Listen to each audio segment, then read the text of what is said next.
Well, one thing I wanted to point out, or another thing rather, and I went over this story on my podcast months ago, and I didn't realize there was more to it, but I got this letter from the IRS delivered to my house in Puerto Rico. And so I had to have my housekeeper, she opened it up and copied it so I can see what it says. Because of course I get a letter from the IRS, I need to know what's in it. I can't wait till I get back to Puerto Rico. I got to open that thing up. And if you recall, I mentioned before that I filed a form late with respect to a house that I had moved into a trust that I had just set up. And I had just set up the trust, and the house was the first asset that I put into this trust. And the trust had beneficiaries, but mainly my kids, right? So, but I put the house into the trust, and it's very common estate planning, paying asset protection. A lot of people do it. It's not something exotic. It's certainly not illegal, right?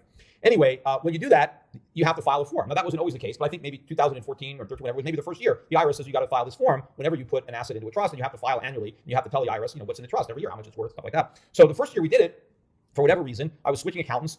Each person thought the other person filed it. I had no idea it was even due, and I filed this form wrong. And I got a penalty years later. I don't know how many, several years after I filed the form, I got a penalty from the IRS because the form was filed late. And the penalty was $200,000, which I thought was incredible. $200,000. It was basically 5% of the value of the asset, in this case, the house. And so I thought this was crazy that they would do that. Right? I thought this has got to be a violation of the Eighth Amendment. Right? The Eighth Amendment, among other things, says that there shall not be any unreasonable penalties. And I thought, what could be more unreasonable than a $200,000 penalty for filing a form late? Right? It wasn't even filed very late. I don't know, a few months late. There was no tax due. The government got whatever information it needed. Had it had the information a few weeks or a few months earlier, it would be immaterial. It would make no difference. So a $200,000 fine, I thought was absurd, and I didn't know anything could be more absurd until I got this next letter. What I found out is actually there were two forms that I was supposed to file. I'm supposed to file a form for whatever assets I transfer into the trust, and then I have to file another form letting the IRS know I have the trust and what's in it. So the $200,000 penalty applied to the form that related to the trust itself, right? Which was the only thing the trust had was this house. The other form has to do with the transfer of the asset, which in this case was the same house because the only thing the trust had was the house. So in this case, the transfer and the value of the trust were exactly the same because I funded the trust with one asset, and then that's all the asset had. But the penalty for filing that form late is 35% of the value of the asset. So my penalty for telling the IRS late that I put my house into a trust was $1.4 million.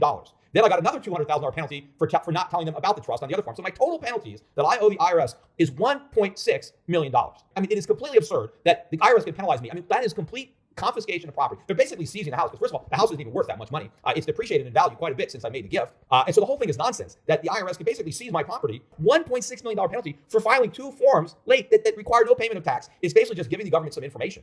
And in fact, once I told the government that I put the asset into the trust, well, then it's obvious that it's in the trust. Why do I have to file the second form? The second form didn't give them any additional information that they didn't get from the first form. Now, of course, my accountants are telling me that at least they think the IRS is wrong in that I didn't file the other form late because I had an extension that year to file my tax return. And because I had an extension to file my return, I also had an extension to file this form.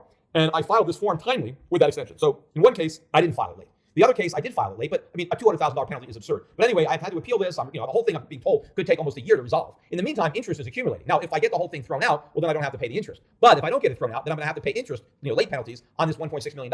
But all of it is derived from taking one house and transferring it to my own trust for myself.